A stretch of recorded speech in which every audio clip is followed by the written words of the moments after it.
हाँ जी, नमस्कार दोस्तों। सब लोग सारे दिन एक चीज़ अलग-अलग डिज़ीज़ के बारे में पूछते रहते हैं, तो उसमें एक डायबिटीज़ के बारे में बहुत ज़्यादा सवाल आते हैं कि क्या खाएँ, क्या पिएँ? तो अभी तक ना कोई मॉडर्न मेडिसिन साइंस ने भी कुछ ऐसा बताया है, सिर्फ़ मीठा छोड़ के आप सब कुछ खाइए।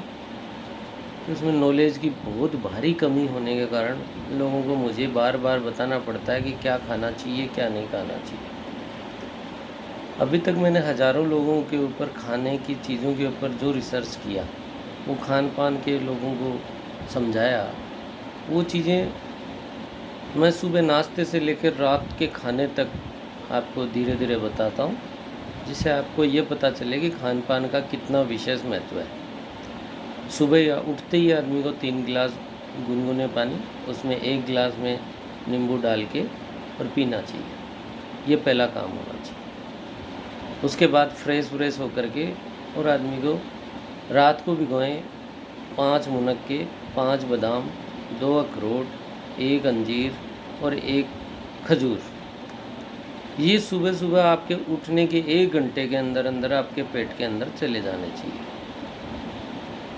अब किसी के उठने का टाइम 7 बजे का है, किसी का 8 बजे का, किसी का 9 बजे का है, किसी का 5 बजे का है, तो वो अपनी-अपनी सुविधा के अनुसार मैंने अभी किसी को नहीं कहा कि आप 4 बजे उठिए, 5 बजे उठिए, लेकिन जब भी आप उठते हैं उसके 1 घंटे के अंदर-अंदर आपकी बॉडी जो एक्शन में आती है, उसके बाद जो आपका एसिड वगैरह बनने लगता है, उसके 1 घंटे के अंदर-अंदर ये चीज़ें चली जानी चाहिए। उसके बाद आप नहा धो कर के आप नहा लिए हैं, पहले नहा लिए हैं तो बहुत अच्छी बात है, लेकिन नहा धो कर के आप कुछ खाएँ, भगवान का नाम लें, वहाँ पे आप कम से कम 400 ग्राम सलाद या 200 ग्राम स्प्राउट, आपको जो अच्छा लगे वो खाइए। उसके आधे घंटे बाद में आप 1 खीरा, 1 करेला, 1 टमाटर का जूस निकाल के पीना ही पीना है। उसके लिए कोई ये ऐसा नहीं है कि नहीं पीना, आज पी लिया, कल नहीं पिया है। महीने में 26 दिन, 27 दिन तक आपको पीना ही पीना है। 2-3 दिन कोई बात नहीं, आप अवॉइड कर सकते हैं। उसके बाद 11 पत्ते तुलसी के और 5 सदाबहार के फूल या 10 सदाबहार के फूल अगर आपको मिलते हैं, तो रोज़ उसकी चटनी बना कर के आप उसके जूस के आधे घंटे के बाद में आप ले सकते हैं। ये रेगुलर लाइफ के लिए। उसके बाद अपन आते हैं 1 से 1.5 घंटे बाद में आपको फ्रूट खाने हैं कम से कम 400 से 600 ग्राम। जो आपको अच्छा लगे, मीठा, खट्टा, वो खट्टे फ्रूट ज़्यादा शामिल होने चाहिए, बाकी आप मीठे भी फ्रूट ले सकते हैं। अभी मैंने एक बच्चे की डायबिटीज़ थी, उसको देखा तो वो बच्चे को सेब देते ही, एप्पल देते ही शुगर बहुत ज़्यादा पुट अप कर गई। तो अकेला कोई फ्रूट नहीं खाएँ, मिक्स करके कुछ भी खाएँ। आप 1 सेब, 1 केला, 1 कीवी एक साथ खा सकते हैं। आप जैसे आम खाना है तो आम के साथ में आप काले जामुन खा सकते हैं, आपकी कभी शुगर नहीं बढ़ेगी। लेकिन कोई भी अकेला फ्रूट खाएँगे, जैसे मीठा फ्रूट खाएगा तो वो ज़रूर बढ़ाएगा, चाहे कितना ही कोई सा भी फ्रूट हो। मीठे के साथ में एक खट्टी चीज़ आपको ऐड करना बहुत ज़रूरी है। अब यहाँ तक अपन 12-1 बज जाते हैं, 1 बजे तक अपने को एक चपाती, दिमाग में चपाती को ज़्यादा हावी नहीं होने देना है। लाइव सेल्स हैं जिनमें डायरेक्ट हो, जो या तो पेड़ का तोड़ा हुआ फल हो या कहीं बेल से तोड़ी हुई कोई सब्ज़ी हो, वो कच्ची हो, वो साथ में हो सब्ज़ी के, प्याज, टमाटर, आपको जो खाना है वो खाइए, लेकिन वो सब 1 बजे से पहले खा लेना है। यानी आपको 7 बजे से लेके 1 बजे तक जितना आपको, सूर्य जब तक ऊपर चढ़ता है वो 1 बजते हैं, उसके बाद सूर्य ढलने लग जाता है। वहीं से आपको खाना पीने का प्रोग्राम रोक देना है। सीधा 4 बजे, 1 बजे के बाद सीधा 4 बजे, इसके बीच में 3 गिलास कम से कम पानी के और हो जाने चाहिए। खाना खाने के या किसी भी चीज़ के खाने के बाद तुरंत पानी नहीं पीना है, और दोपहर के खाने के बाद तो 1 घंटे तक पानी नहीं पीना है। ये विशेष कुछ छोटी-छोटी चीज़ें हैं जो आपको गैस नहीं बनाएगी, कभी गैस, एसिडिटी, डाइजेशन सिस्टम को कमज़ोर होने ही नहीं देगी। अब आते हैं अपन 3-4 घंटे के बाद क्या खाएँ?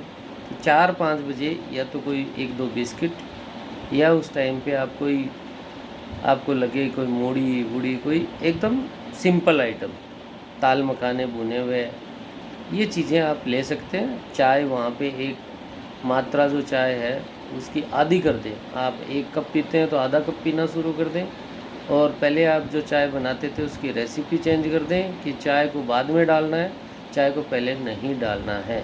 चाय को डिप करके लास्ट में अंग्रेज़ लोग डालते हैं, उसी तरह आपको चाय डालनी है, 2 उबाले देने, नीचे उतारना, पीना है। आप मीठा पी सकते हैं, ऐसा कुछ नहीं है कि आपको नमकीन चाय पीनी है या ऐसी नॉर्मल चाय पीनी है। 1 चुटकी 2 चुटकी आप मीठा मिलाइए, आपको जो भी मिलाना मिलाइए, ऐसा कुछ भी नहीं है।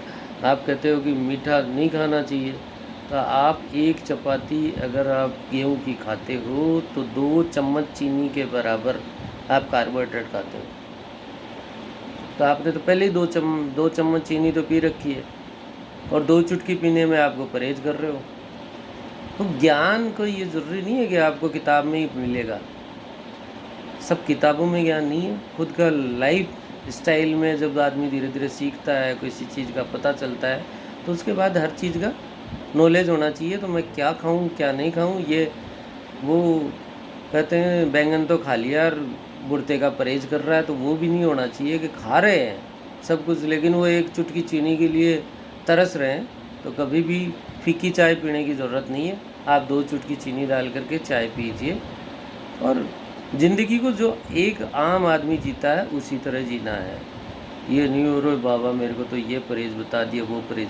बस परहेज में ये हो गया कि आपको डेड सेल्स, ये बहुत बड़ी पॉइंट है आपकी लाइफ के लिए, डेड सेल्स नहीं खाने हैं। डेड सेल्स का मतलब तली हुई तेल में जो चीज़ चली गई, भुन गई, फ्राई हो गई, वो डेड सेल्स है। जो बुलबुले उठे थे उसी में उस सेल्स की ताकत चली गई, उसकी लाइव जो सेल्स थे वो सारे ख़त्म हो चुके हैं, अब डेड सेल्स हो चुके हैं। डेड सेल होने का मतलब आप नींबू, आप नारियल, ये चीज़ें आप ऐड कीजिए, लेकिन कभी भी आप वो सुवाड़ी, आप पराठे, ये सब डेड सेल्स में आते हैं। नमकीन, भुजिया, पापड़, इनका कम से कम प्रयोग करना है, यह सबसे ज़रूरी चीज़ है। क्योंकि सुबह पहले उठते ही या तो पराठा ठोकता है 2-4 पंजाबियों की तरह, या फिर सुहाड़ी ठोकता है 2-4 चाय के साथ में, ये सारे जहर खा रहे हैं। लाइव सेल्स का मतलब आपने पेड़ से फ्रूट को तोड़ा, वो जैसे है वैसे खाया, या जो भी किसी सब्जी को तोड़ा वो जैसे है वैसे खाया, वो लाइव सेल्स है। आपको पचाने में 60% कम ताकत लगानी पड़ेगी शरीर को, और डेड सेल्स को पचाने के लिए हमें पैदल चलना ही है। शरीर में कुछ भी नहीं है उसको पचाने का, कोई भी आइटम नहीं है हमारे शरीर में जो उसको पचा दे।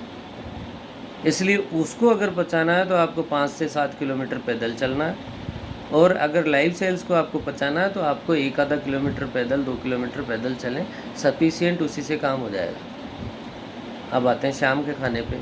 शाम के खाने में आपको फ्राइड आइटम नहीं खाना है, सिर्फ आपको उबली हुई सब्जियों के अंदर काली मिर्ची, सेंधा नमक, ये सब डाल करके आपको खाने हैं। बस सेंधा नमक, काली मिर्ची, थोड़ी सी हल्दी, थोड़ा सा धनिया, ये सब डाल दिए, हिला दिया, स्टीम कर दिया अच्छी तरह। स्टीम करके उस पर थोड़ी सी अदरक वगैरह डाल के, आप पुदीना वगैरह डाल के आप अच्छी तरह से फ्लेवर बनाइए। फ्लेवर के बिना कोई भी रेसिपी 2 दिन, 5 दिन, 10 दिन से ज़्यादा नहीं चलती। फ्लेवर मस्ट ऐड करना है। उसमें दालचीनी 1 चुटकी डाल दीजिए, 1 लौंग का नाम का सा डाल दीजिए, जिससे आपका स्वाद बना रहे। स्वाद है तो जीवन है, और जीवन है तो शरीर है। इसके बिना, इस कॉम्बिनेशन के बिना आप जी ही नहीं सकते, चाहे वैद्य जी कितना ही बता दो और चाहे डॉक्टर कितना ही समझा दो और कितनी आप दवाइयाँ ले लो। जब तक ये कॉम्बिनेशन आपका स्वाद का बरकरार रहेगा तब तक आप सब कुछ चला लो। अब आते हैं अपन रात को सोते समय क्या पीना चाहिए, क्या नहीं पीना चाहिए। मैं कह रहा हूँ सुबह का दही अमृत, दोपहर की छाछ अमृत, रात का दूध अमृत। ये 3 चीज़ें कभी ज़िंदगी में बंद नहीं करनी चाहिए, चाहे कुछ भी हो जाए, कितनी डायबिटीज़ बढ़ी हुई हो और कितना ही चाहे कोई कॉम्बिनेशन ख़राब हुआ हो। सुबह दही खाने से आयरन की पूर्ति होती है, हमारे शरीर में आयरन अपने आप बनता है। दोपहर के अंदर छाछ खाने से हमारे पाचन क्रिया कभी कमज़ोर नहीं होती है। और रात को दूध पीने से हमारे शरीर की एनर्जी लेवल कभी भी कमज़ोर नहीं रहता है, जिससे हमारी हड्डियों के संबंधित और हमारे पेट से संबंधित रोग नहीं होते हैं। ये कुछ चीज़ें हैं जो आपको छोटी छोटी रूप में समझाई जा रही हैं। अब ये एक प्रक्रिया, रात को सोते समय आपको पाँव में सरसों का तेल लगा के सोना है। अगर सरसों के तेल में नीम का तेल या नीम के पत्ते उबाल के सरसों का तेल रखें, वो अगर आप पाँव में लगा के सोते हैं तो 30% डायबिटीज़ एक दिन में कंट्रोल होती है। देखिए छोटी सी चीज़ में कितनी करामात है। नीम के पत्ते जितने खाने से इफ़ेक्टिव नहीं होते, उतने ज़्यादा सिर्फ पख्तली के अंदर उसका तेल लगाने से ठीक होते। तो डायबिटीज़ कोई इतना बड़ा रोग नहीं जितनी इसकी हवा बना रखी है। अब आते हैं छोटे छोटे इसके ऊपर। 20 मिनट का प्राणायाम में आप मंडूकासन, 20 मिनट के प्राणायाम में आप अनुलोम विलोम, 20 मिनट के अंदर से आप कपालभाति। ये 60 मिनट है। अपनी लाइफ के 24 घंटे में से 60 मिनट, अगर इसको 15-15 करें तो 45 मिनट कभी किसी को चूकने नहीं हैं। अब कहें कि दवाई की ज़रूरत है कि नहीं है? दवाई की कोई ज़रूरत नहीं है। दवाई सिर्फ आप खाओगे तो शुगर बढ़ेगी, आप नहीं खाओगे, ये चीज़ें ध्यान रखोगे तो 80% शुगर तो वैसे ही कंट्रोल रहेगी। अच्छा, दवाई खाने के बाद शुगर नहीं बढ़ती है? दवाई खाने के बाद हिंदुस्तान के 87% लोग 200 से ऊपर शुगर है। तो दवाई हमारी ज़िंदगी है, हमारी ज़िंदगी हमारा खान पान है। सही रूप में अगर चलोगे तो डायबिटीज़ की दवाई की और डायबिटीज़ की टेंशन की ज़रूरत ही नहीं है लाइफ में। जीना आना चाहिए। अब खांसी जुकाम हो रही है और आप ठंडी चीज़ें खा रहे हो। कोरोना में लाखों लोग मर गए बेचारे, मौसमी, संतरा, नींबू, नारियल खा खा के मर गए। जिससे कब बढ़ता हो वो चीज़ खाए ही क्यों? जिससे शुगर बढ़ती है वो चीज़ खाए ही क्यों? कार्बोहाइड्रेट चावल में, आलू में, जितनी खट और कोई चीज़ें हैं, जैसे कुछ भी चीज़ें हैं जो इससे रिलेटेड है, उन चीज़ों को आप दूर रखें, वो चीज़ों से बच के रहें। अब खाना तो है बैंगन की सब्ज़ी जिससे 100 बढ़ती है, भिंडी की सब्ज़ी जिससे 100 बढ़ती है, पापड़ मंगोड़ी की सब्ज़ी 150 बढ़ाती है, पनीर की सब्ज़ी 10 दिन खाने से शुगर बंद हुई हुई वापस शुगर 4 गुना बढ़ जाती है। इसलिए पनीर पेट में भी नहीं घुसना चाहिए। जिसको एलोपैथिक साइंस रोज़ अपने अपने नए नए आविष्कार बता